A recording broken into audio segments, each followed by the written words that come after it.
اللہ الرحمن الرحیم۔ وضو کا انعام، درس حدیث، سبق نمبر 6۔ حضرت عمر ابن الخطاب رضی اللہ تعالیٰ عنہ سے روایت ہے کہ رسول اللہ صلی اللہ علیہ وسلم نے ایک سلسلہ کلام میں فرمایا کہ جو کوئی تم میں سے وضو کرے اور پورے آداب کے ساتھ خوب اچھی طرح اور مکمل وضو کرے، پھر وضو کے بعد کہے اشہد ان لا الہ الا اللہ وان محمدً عبدہ ورسولہ، تو لازمی طور پر اس کے لیے جنت کے 8 دروازے کھل جائیں گے، وہ جس دروازے سے بھی چاہے گا جنت میں جا سکے گا۔ تشریح: وضو کرنے سے بظاہر صرف اعضائے وضو کی صفائی ہوتی ہے، اس لیے مومن بندہ وضو کرنے کے بعد محسوس کرتا ہے کہ میں نے حکم کی تعمیل میں اعضائے وضو تو دھو لیے اور ظاہری طہارت اور صفائی کر لی، لیکن اصل گندگی تو ایمان کی کمزوری، اخلاص کی کمی اور اعمال کی خرابی کی گندگی ہے۔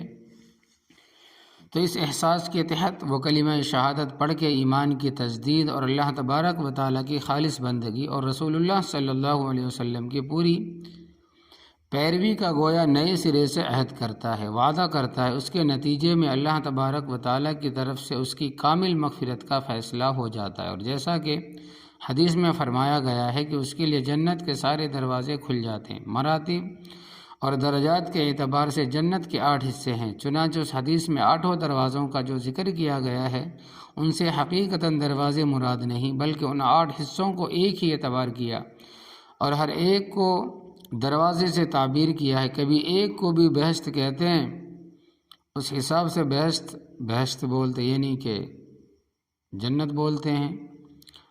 اسی حدیث کی ترمذی کی ایک روایت میں ہے کہ کلمہ شہادت کے بعد اللہم اجعلنی من التوابین واجعلنی من المتطہرین کا بھی اضافہ ہے۔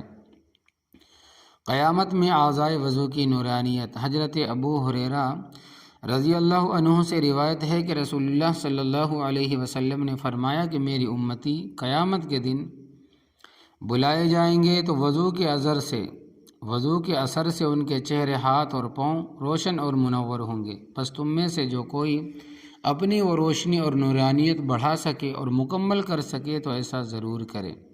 صحیح بخاری اور صحیح مسلم کی روایت ہے۔ تشریح: وضو کا اثر اس دنیا میں تو اتنا ہی ہوتا ہے، چہرے اور ہاتھ پاؤں کی دھلائی صفائی ہو جاتی ہے اور اہل ادراک اور معرفت کو ایک خاص قسم کی روحانی کا نشاط یعنی خوشی اور انبساط کی کیفیت بھی حاصل ہوتی ہے۔ لیکن جیسا کہ رسول اللہ صلی اللہ علیہ وسلم نے اس حدیث مبارکہ میں فرمایا ہے، قیامت میں وضو کا ایک مبارک اثر یہ بھی ظاہر ہوگا کہ وضو کرنے والے آپ کے امتیوں کے چہرے اور ہاتھ اور پاؤں وہاں روشن اور تابہ ہوں گے، اور یہ ان کا امتیازی شان ہوگا۔ پھر جس کا وضو جتنا کامل اور مکمل ہوگا، یعنی جتنی سنت و آداب کا رعایت کرتے ہوئے وہ وضو کرے گا، اس کی یہ نورانیت اور تابانی اسی درجے کی ہوگی۔ اسی لیے حدیث کے آخر میں نبی کریم صلی اللہ علیہ وسلم نے فرمایا ہے کہ جس سے ہو سکے وہ اپنی اس نورانیت کو مکمل کرنے کی امکانی کوشش کرتا رہے، جس کی صورت یہی ہے کہ وضو ہمیشہ فکر اور اہتمام کے ساتھ مکمل کیا کرے اور آداب کی پوری نگہداشت کرے، یعنی کہ سنت کو برقرار رکھتے ہوئے وضو کرے۔ وضو کا اہتمام کمال ایمان کی نشانی۔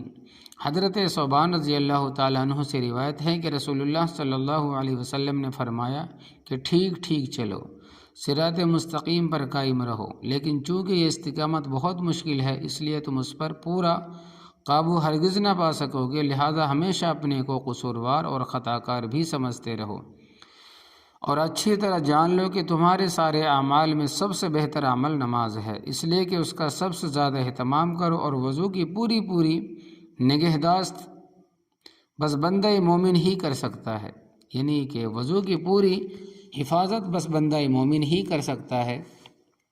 وضو کی حفاظت نگہداشت کا مطلب یہ بھی ہو سکتا ہے کہ ہمیشہ سنت کے مطابق اور آداب کی رعایت کے ساتھ کامل وضو کیا جائے، اور یہ بھی ہو سکتا ہے کہ بندہ برابر باوضو رہے۔ شارحین نے یہ دونوں ہی مطلب بیان کیے ہیں، اور محافظت کا لفظ ان دونوں ہی باتوں پر حاوی ہے۔ بہرحال رسول اللہ صلی اللہ علیہ وسلم نے اس حدیث میں وضو کو کمال ایمان کی نشانی اور اہل ایمان و یقین کا عمل بتایا ہے۔ ناقص وضو کے برے اثرات۔ شعیب بن ابی روح نے رسول اللہ صلی اللہ علیہ وسلم کے ایک صحابی سے روایت کی ہے کہ نبی کریم صلی اللہ علیہ وسلم نے ایک دن فجر کی نماز پڑھی اور اس میں آپ نے سورہ روم شروع کی تو آپ کو اس میں اشتباہ ہو گیا اور خلل پڑ گیا۔ جب آپ نماز پڑھ چکے تو فرمایا، بعض لوگوں کی کیا حالت ہے کہ ہمارے ساتھ نماز میں شریک ہو جاتے ہیں اور طہارت وضو وغیرہ اچھی طرح نہیں کرتے، بس یہی لوگ ہمارے قرآن پڑھنے میں خلل ڈالتے ہیں۔ تشریح، معلوم ہوا کہ وضو وغیرہ طہارت اچھی طرح نہ کرنے کے برے اثرات دوسروں کے صاف قلوب پر بھی پڑتے ہیں، اور اتنے پڑتے ہیں کہ ان کی وجہ سے قرآن مجید کے قرأت میں گڑبڑ ہو جاتی ہے، اور جب رسول اللہ صلی اللہ علیہ وسلم کا قلب مبارک دوسرے لوگوں کو اس طرح کی کوتاہیوں سے اتنا متاثر ہوتا تھا، پھر ہم عوام کو کس شمار و قطار میں ہیں۔ لیکن چونکہ ہمارے قلوب پر، دل پر زنگ کی تہ جم گئی ہے، اس لیے ہم کو ان چیزوں کا احساس نہیں ہوتا۔ اس حدیث سے بڑی وضاحت کے ساتھ یہ بات معلوم ہو گئی کہ انسانوں کے دلوں پر ساتھ والوں کی اچھی یا بری کیفیت کا کس قدر اثر پڑتا ہے۔ اس حقیقت کو اہل دل صوفیاء کرام نے خوب سمجھا ہے۔ وضو کی حکمت۔ حکیم الامت حضرت اشرف علی تھانوی رحمۃ اللہ علیہ تحریر فرماتے ہیں کہ وضو انسان کو ظاہری و باطنی گناہوں اور غفلت ترک کرنے پر آگاہ کرتا ہے۔ اگر نماز بغیر وضو کے پڑھنی جائز ہوتی تو انسان اسی طرح پردہ غفلت میں سرشار رہتا اور غافلانہ نماز میں داخل ہو جاتا۔ انسان دنیاوی ہموم و مشاغل میں پڑھ کر نشیل آدمی کی طرح ہو جاتا ہے، لہذا اس نشے غفلت کو اتارنے کے لیے وضو مقرر ہوا تاکہ انسان باخبر اور باحضور ہو کر خدا کے آگے کھڑا ہو۔ یا اللہ ہم سب کو نبی کریم صلی اللہ علیہ وسلم کی سچی محبت عطا فرمائیے، اور ہمیں اپنے بچوں کو بھی آپ صلی اللہ علیہ وسلم کی محبت، اس کے تقاضے سکھانے کی توفیق عطا فرمائیے۔ یا اللہ ہم نے آج احادیث مبارکہ میں سے دین کا جو علم حاصل کیا اس کو صحیح انداز میں محبت و حکمت سے دوسروں تک اور خاص طور پر اپنے گھروں میں پہنچانے کی توفیق عطا فرمائیے۔ آمین یا رب العالمین۔ اللہم صلی علی سیدنا محمد وعلی آل سیدنا محمد وبارک وسلم۔